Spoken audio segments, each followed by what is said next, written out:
Is your Google TV showing a limited connection warning on your Wi-Fi? This usually happens because of weak Wi-Fi signals, IP or DNS conflicts, or sometimes a router misconfiguration. Here are the two best solutions to fix it quickly.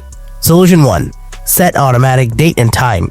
So the biggest reason of this problem is sometimes the configuration glitch your TV faces when the device date and time is not accurate.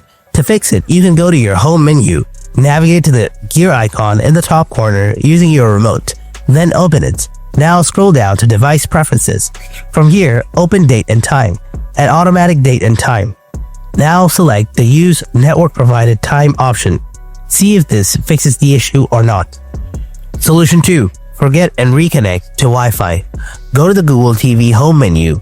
Use your remote to navigate to the gear icon. Click OK on your remote to open settings. Now go to Network and Internet, selecting your Wi-Fi from here and scroll down to the bottom of its setting.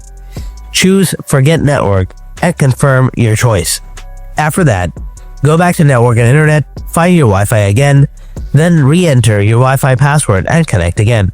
See if that fixes the problem or not. If that doesn't work either, then you can simply restart both your TV and Wi-Fi router and the problem will be gone. Thanks for watching. I'll see you in the next video. Until then, stay tuned and take care.